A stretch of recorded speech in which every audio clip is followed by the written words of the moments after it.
Hello and welcome to Speak Real English. It's great to have you here today as we explore a small but powerful difference in the English language that can really affect the way people understand you.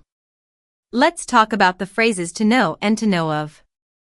These two expressions may sound similar, but they carry very different meanings, and knowing how to use them correctly can really improve your fluency. So, let's dive into the subtle difference and how native speakers naturally use these in daily life. First off, when we say we know something, we're talking about direct, personal knowledge. For example, you might say, I know my best friend well, or I know how to bake a cake.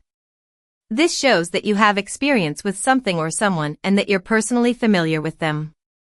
You've spent time with this person, or you've done that activity enough times that it's a part of what you truly understand. Now, compare that with the phrase to know of. This is used when you're aware of someone or something, but you don't have a personal connection or deep familiarity.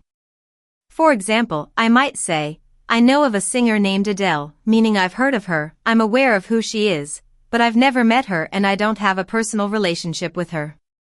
Another example might be, I know of a town called Aspen, which tells the listener that I've heard about the place, maybe I've seen it in a movie or read about it in a book, but I've never visited it myself. This is where learners often make mistakes. Someone might say, I know Brad Pitt, when they really mean, I know of Brad Pitt. Unless you've actually spent time with Brad Pitt and have a personal connection, the more accurate way to express it is to say that you know of him. Understanding the difference between these two phrases helps you sound much more natural and accurate when speaking English. Native speakers instantly pick up on these subtle distinctions, and using them correctly is one of those small details that makes your English feel authentic. It's also worth mentioning that this applies not just to people, but to places and even things. So, if you've read about a famous university but never been there, you would say, I know of Harvard, not I know Harvard. But if you studied there, you'd say, I know Harvard really well. That's the key difference. To know implies familiarity and experience, while to know of means you're simply aware of it. Let's take a moment to apply this to real situations. Imagine someone says, do you know Michelle Obama?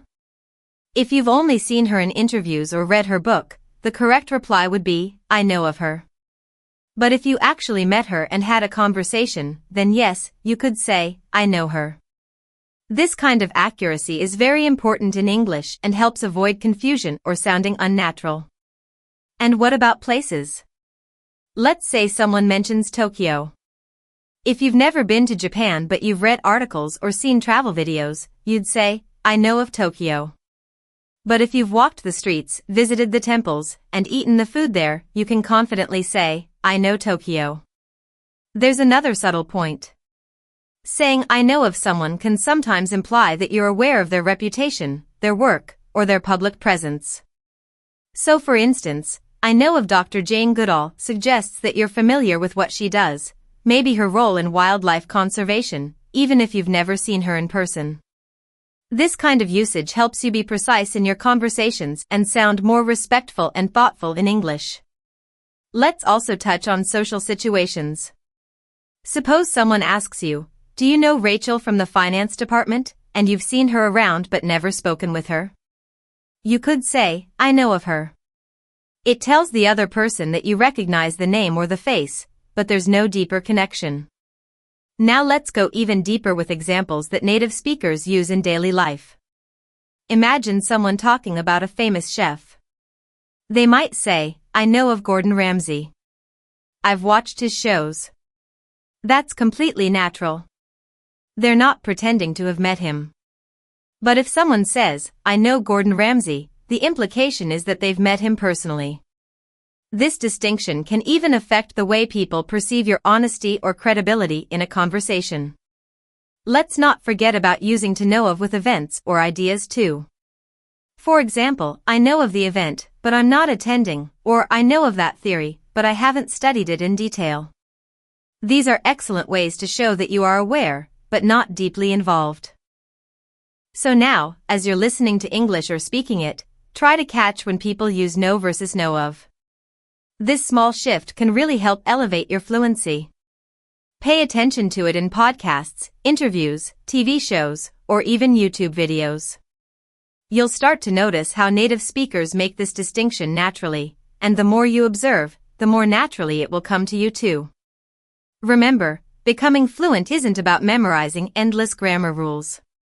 It's about noticing the patterns of real spoken English and gradually adopting them into your own speech. And if you're serious about improving your English the natural way, I invite you to visit speakrealenglish.com. That's where you'll find both quick tips and a full premium course that dives into real conversations, native patterns, and natural vocabulary. These lessons are designed to give you not just knowledge, but confidence and fluency in your speaking. Whether you prefer fast insights or in-depth training, we've got you covered. There's also a free ebook waiting for you there just for checking it out. So I hope today's lesson helped clarify the difference between to know and to know of. It's a small but powerful change in your language that can make you sound more fluent and more natural.